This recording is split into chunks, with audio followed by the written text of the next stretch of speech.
όταν υπήρχε και το βιογραφικό ότι ήταν μια απλή κοπέλα η οποία έτυχε να έχει και κάποιες προδιαγραφές εξωτερικής εμφάνισης, μια πρίκα δηλαδή, έτσι. Ήταν κόντρα όμως το παλάτι, έτσι. Γι' αυτό ακριβώς ήταν ο εαυτός της. Σεξι εμφανίσεις, πάρα πολλές προκλητικές, σε αντίθεση με το παλάτι και τι πρόσταζε όλο αυτό το στήσιμο. Ήταν ο εαυτός της. Θα σας πω όμως κάτι, επειδή ξέρω από πρόσωπα, θα διαπιστώσω το εξής και θα σας πω το εξής, ότι ήταν άνθρωπος, δηλαδή το πηγούνι κάτω, ξεφεύγει και βγαίνει προς τα έξω, στο προφίλ δηλαδή είναι μητερό, έρχεται προς τα έξω.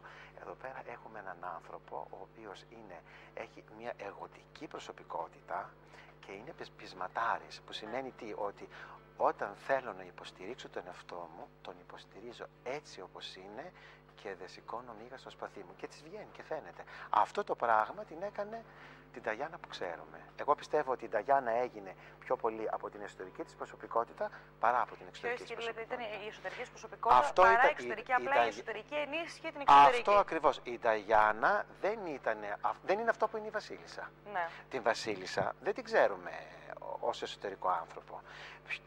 Την Νταγιάννα την ξέρουμε πιο πολύ ως εσωτερικό άνθρωπο που έχει την ανάλογη εξωτερική προσωπικότητα. Και αν θα δείτε τον διεθνή τύπο, με αυτό ασχολείται. Να δούμε και άλλες γυναίκες.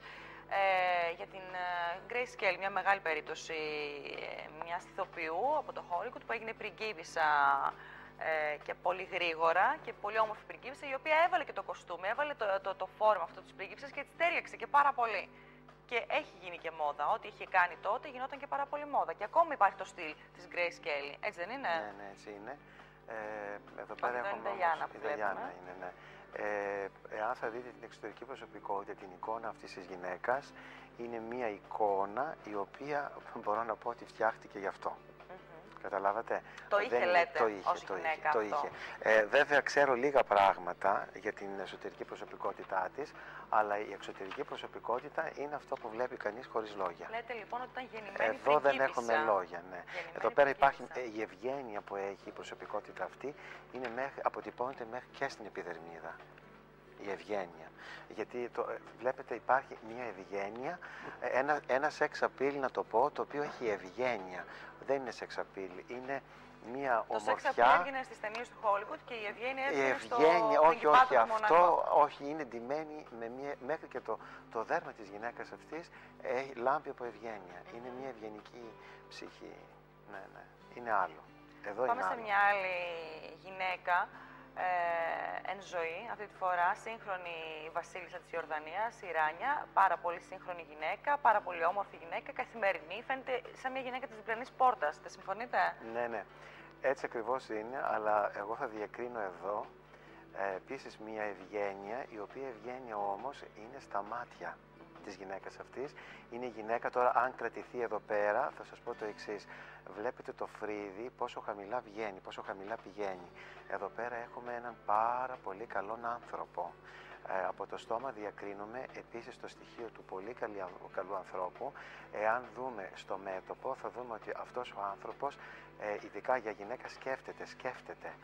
Και αυτό το οποίο είναι θετικό και αρνητικό μαζί είναι το πηγούνι που έχει, το οποίο δείχνει πάλι μια εγωτική προσωπικότητα και μπορεί να υποστηρίξει αυτά τα οποία θέλει. Όμως θα επικεντρωθώ στο ότι υπάρχει μια ευγένεια ψυχής σε αυτή την γυναίκα, αλλά ξεπερνάει αυτό την γυναίκα της διπλανής πόρτας. Εσείς κοιτάτε ίσως το σύνολο, εγώ εμβαθύνω και λίγο περισσότερο. Είναι μια γυναίκα της διπλανής πόρτας, αλλά είναι μια γυναίκα η οποία έχει μια ξεχωριστή ευγένεια. Έχει μια φινέτσα καταρχάς. Αυτό και είναι ευγενικό. Έχει ένα στυλ, ένα σύγχρονο στυλ, και αυτό που μας κάνει εντύπωση είναι ότι πρόκειται και από μια χώρα με πάρα πολλές, πώς να το πούμε, τα έθιμα είναι ακόμα λίγο... Εγώ βλέπω κλασική ομορφιά εδώ, δεν είναι μοντέρνα.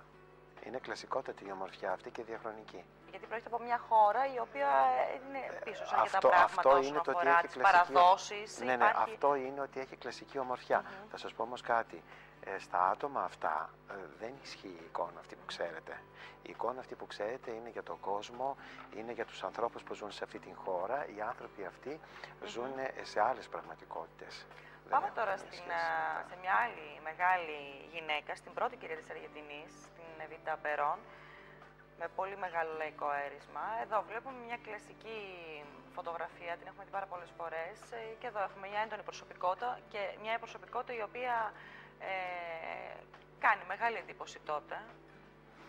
Μένει στην ιστορία αυτή η γυναίκα. Γι' αυτό και τη συζητάμε ακόμα και σήμερα. Εδώ λέτε ότι η εσωτερική προσωπικότητα είναι πιο έντονη από την εξωτερική.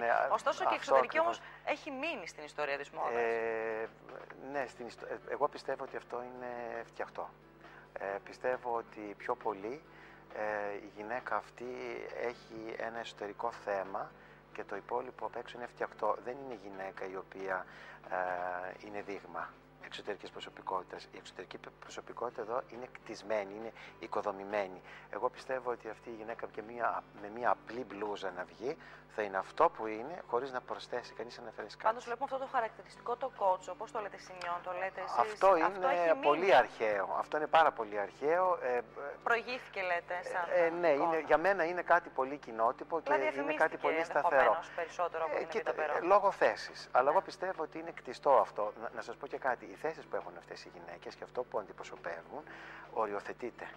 Γι' αυτό και βλέπετε μια τέτοια εικόνα. Θα δείτε σε πολλές γυναίκες. Αν θα ψάξετε, θα το βρείτε σε πάρα πολλές γυναίκες, γιατί αυτό εμπνέει κάτι πιο σοβαρό, κάτι πιο σταθερό, μια σταθερή αξία. Αυτό πιστεύω ότι είναι κτιστό. Πάντως, αυτές οι γυναίκες που έχουμε δει μέχρι στιγμής έχουν αφήσει εποχή. Έχουν αφήσει εποχή. Ναι. Είναι εικόνες. Στυλ και έχουν γράψει τη δική τους σφραγίδα στο μεγάλο πλοίο που λέγεται Παγκόσμια Μόδα. Εικόνες είναι. Ναι, και πάμε να δούμε και την τελευταία περίπτωση γυναίκας που πραγματικά είναι σύμβολο, αποτελούσε και αποτελεί σύμβολο. Αποτελεί σύμβολο. Είναι η πρώτη κυρία της Αμερικής, Μισελ Ομπάμα. Τη βλέπουμε στις τελευταίες της εμφανίσεις. Πραγματικά η πρώτη Αφροαμερικανή πρώτη κυρία των ΗΠΑ. Και μάλιστα αυτό που διαβάζουμε είναι ότι έχει γίνει πρότυπο για όλες τις Αμερικανίδες. Πραγματικά βλέπουν τι φοράει, πώς το φοράει η Μισελ Ομπάμα και πώς θα τη χαρακτηρίζατε. Εγώ θα βάλω πρώτα απ' όλα σε αυτή τη γυναίκα την θέση που έχει. Εγώ πιστεύω ότι η προσωπικότητα αυτή είναι μια προσωπικότητα η οποία δεν έχει να κάνει την διαφορά για μένα. Η διαφορά σε αυτή την προσωπικότητα γίνεται λόγω θέσεως. Δηλαδή, εάν πάμε ας πούμε στην φυλή της γυναίκας αυτής, είναι μια γυναίκα η οποία, αν θα σας φέρω 15 φωτογραφίες από άλλες γυναίκες της ίδιας τάξης, θα δείτε ότι δεν υπάρχει διαφοροποίηση. Πιστεύω ότι η διαφοροποίηση που έχει γίνει εδώ είναι καθαρά μόνο θέσεως. Και στην Αμερική, επειδή η ψυχολογία της Αμερικής είναι άλλη, εμείς έχουμε άλλη ψυχολογία, ειδικά οι Βορειοελλαδίτες, ακόμη και από τους Αθηναίους. Οι Αθηναίοι έχουν πιο πολύ αμερικάνικες τάσεις. Στη Βόρεια Ελλάδα δεν το έχουμε τόσο πολύ αυτό. Η γυναίκα αυτή, εγώ πιστεύω ότι βοηθιέται ως εξωτερική προσωπικότητα και γενικά ως προσωπικότητα από την θέση της. Φαντάζομαι υπάρχει μια μεγάλη ομάδα ανθρώπων που στηρίζει το στυλ της. Βεβαίως το στηρίζει και να σας πω και κάτι. Όλα μελετώνται εδώ σε τέτοιο βαθμό που δεν μπορείτε να φανταστείτε. Ούτε καν μπορούμε να φανταστούμε. Δεν μπορείτε να φανταστείτε προφανώς τι στόχος σκηνικό... είναι να γίνει η Μισελ Ομπάμα μόδα. Θα σας το πω τι και θα φορέσει, το τι θα κάνει. Είναι δυνατόν αυτή η εικόνα να περάσει απαρατήρητη από αυτή τη θέση.